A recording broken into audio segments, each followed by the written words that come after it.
स्वागत है दोस्त टीएनबी के इस नए वीडियो में। इस वीडियो में हम प्लेटलेट्स पढ़ेंगे।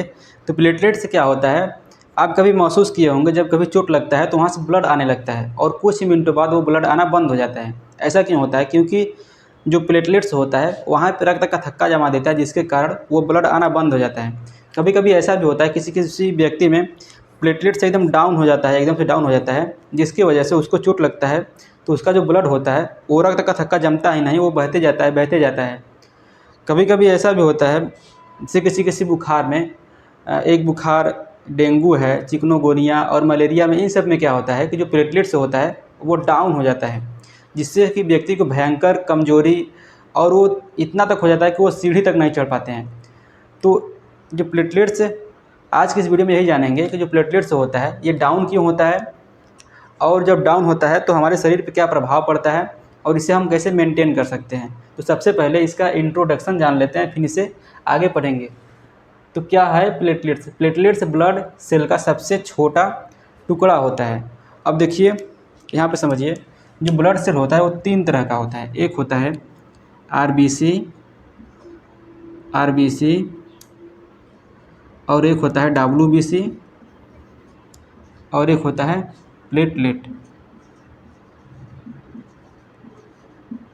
प्लेटलेट्स। जो आरबीसी, इसमें जो होता है, जो डब्ल्यूबीसी होता है सबसे बड़ा होता है, और जो प्लेटलेट्स होता है ये सबसे छोटा होता है, और जो आरबीसी होता है ये बीच में का होता है। तो आरबीसी और डब्ल्यूबीसी जो होता है ये एक प्रॉपर सेल होता है, ये एक प्रॉपर सेल होता है। लेकिन जो प्लेटलेट्स होता है ये कोशिका का टूटा हुआ भाग होता है, इसलिए इसे हम सेल नहीं कर सकते हैं, पूर्ण रूप से सेल नहीं कर सकते हैं। ये कोशिका का अंश है। अब जो अस्थि मज्जा होता है, जो बोन मैरो होता है, उसमें एक कोशिका पाया जाता है मेगा कैरियोसाइट। जब मेगा कैरियोसाइट जब वो मैच्योर हो जाता है तब वो विखंडन करके, टूट करके ये प्लेटलेट्स का निर्माण करता है। इसीलिए हम इसे पूरा कोशिका नहीं कर सकते, क्योंकि ये कोशिका का टूटा हुआ भाग है, ये कोशिका का एक अंश होता है।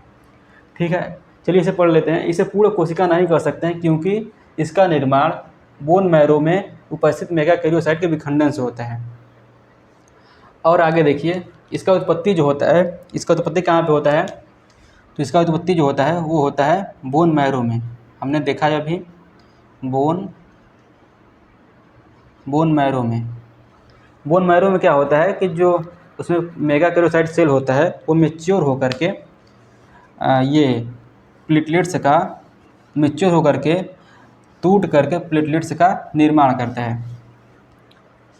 और इसमें केंद्रक होता है कि नहीं? तो केंद्रक जो होता है, इसमें केंद्रक अब्सेंट होता है।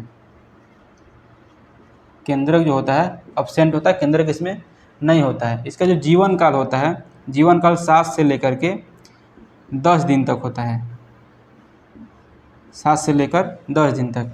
इसका जो मृत्यु होता है, मृत्यु कहाँ पे होता है? तो मृत्यु प्लीहा में होता है। प्लीहा को तिल्ली भी कहते हैं और इसे इंग्लिश में स्प्लीन कहा जाता है। इसे इंग्लिश में क्या कहते हैं? स्प्लीन। देखिए जो मृत्यु होता है स्प्लीन में, आरबीसी, डब्ल्यूबीसी, प्लेटलेट्स, इन सभी का मृत्यु इसी प्लीहा में ही होता है। इन सभी का कब्रिस्तान भी प्लीहा को कहते हैं। अब देखिए इसका जो आकार व रंग होता है, इसका जो आकार होता है वो अनिश्चित होता है। जैसे डब्ल्यूबीसी का आकार अनिश्चित होता था, इसका भी आकार अनिश्चित होता है, इसका कोई शेप नहीं होता है। जिसका रंग होता है वो रंग होता है रंगहीन, क्योंकि इसमें कोई वर्णक नहीं पाया जाता है, तो ये इसका जो रंग होता है वो रंगहीन होता है, रंगहीन होता है। ऐसा ही डब्ल्यूबीसी था, लेकिन आरबीसी जो था उसमें वर्णक पाया जाता था, हीमोग्लोबिन, वो रेड होता था क्योंकि इसमें वर्णक होता था इसीलिए। लेकिन इन दोनों में, डब्ल्यूबीसी और प्लेटलेट्स में, कोई वर्णक नहीं होता है, जिसके कारण ये रंगहीन होते हैं। और चलिए इसका संख्या और कार्य देख लेते हैं। तो जो इसका कार्य है, इसका अगर हम कार्य देखें तो इसका जो कार्य होता है वो रक्त का थक्का जमाता है, रक्त का थक्का, ये रक्त का थक्का जमाता है, बनाता है।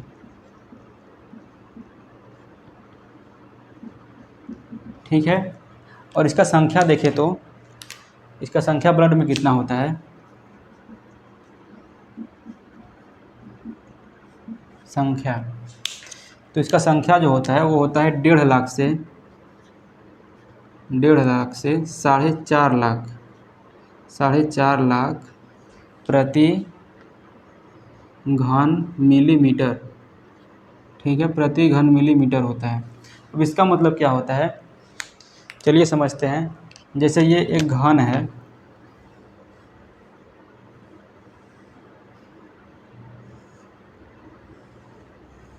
ये एक घन है, एक घन है जिसका भुजा 1 mm है। क्योंकि यहाँ पे mm है तो इसका भुजा जो है 1 mm है, और हमें पता है कि जो घन होता है उसका सभी भुजा एक समान होता है, तो सभी भुजा 1 mm है। तो अगर हम 1 mm वाले क्यूब में ब्लड डाल दें, अब ब्लड में देखिए प्लाज्मा और WBC RBC जितना कंपोनेंट होता है ब्लड का वो सब कुछ होगा। इसमें अगर हम ब्लड डाल दें और ब्लड डाल करके, मान लीजिए ये सब ब्लड है और हम ब्लड डाल करके बस इसका संख्या देखिए, ये प्लेटलेट्स का, कि इसमें प्लेटलेट्स कितना होगा। तो प्लेटलेट्स 1.5 लाख से 4.5 लाख घन मिलीमीटर होगा, और इसमें सब कुछ होगा। इसमें RBC भी होगा, RBC भी होगा, और WBC भी होगा, और प्लेटलेट्स भी होगा। ठीक है, तो RBC इसमें कितना होगा, जो RBC होगा वो हमने पढ़ा है 50 लाख से 55 लाख प्रति घन मिलीमीटर। ठीक है, और जो WBC होगा वो होगा 6000 से 8000, और यही है तो मान लीजिए प्रति mm³। और जो प्लेटलेट्स होगा वो होगा 1.5 लाख से 4.5 लाख प्रति mm³। तो इसका हमने संख्या देख लिया। अब चलिए ये देख लेते हैं कि जो इसका संख्या होता है, अगर इस संख्या से जो प्लेटलेट से डाउन होता है तो हमारे शरीर पे क्या प्रभाव पड़ता है, और डाउन होने से क्या प्रभाव पड़ता है, और इसे हम कैसे मैनेज कर सकते हैं। तो चलिए अब अगले स्लाइड में चलते हैं।